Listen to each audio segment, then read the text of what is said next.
আমি কাঁচা বাজারে গেলাম। প্রথমে একটি রিক্সা নিলাম। রিক্সা নিয়ে যাওয়ার পথে দেখলাম যে রাস্তা ফাঁকা, খুব একটা মানুষজন নেই, বিকাল বিকাল ভাব। তো উপরে আকাশটা দেখলাম, সূর্য অস্ত যায়, ভালোই লাগছিল। পরিষ্কার আকাশ, আবার মাঝে মাঝে মেঘ, মাঝে মাঝে সূর্যের একটু আলো দেখা যাচ্ছে, ভালোই লাগছিল। তো রিক্সা যোগে আমি পৌঁছে চলে গেলাম কাঁচা বাজারে।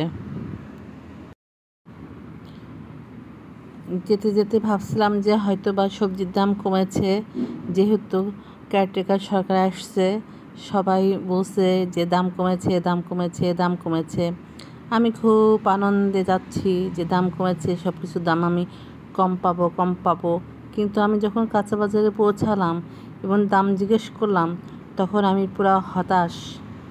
তখন চিন্তা করলাম যে আগের যেরকম সেরকমই তো আছে, আর পচনশীল সবজি, যাই হোক, কিছু করার নাই, সবজি তো খেতে হবে, খেয়ে বাঁচতে হবে।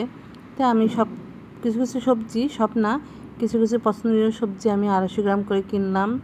তারপরে চায়ের প্যাকেট কিনলাম, চাল কিনলাম,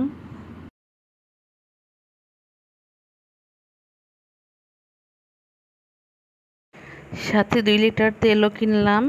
কিনে আমি চলে গেলাম মুরগির বাজারে। সেখান থেকে আমি পছন্দ করে একটা সোনালী মুরগি কিনতে চাইলাম, 1 কেজি পরিমাণ, কিন্তু 1 কেজি হলো না, হয় বেশি হয়, না হলে কম হয়।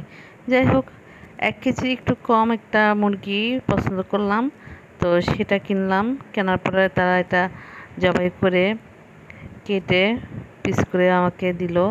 মুরগি কেনার পরে আমি ফলের দোকানে গেলাম। সেখান থেকে আমি লাল আঙ্গুর, মালটা এবং আপেল কিনলাম। কিনে নেওয়ার পরে আমার বাজার মোটামুটি কমপ্লিট হয়ে গেল। এরপর আমি বাসার দিকে রওনা করে দিলাম।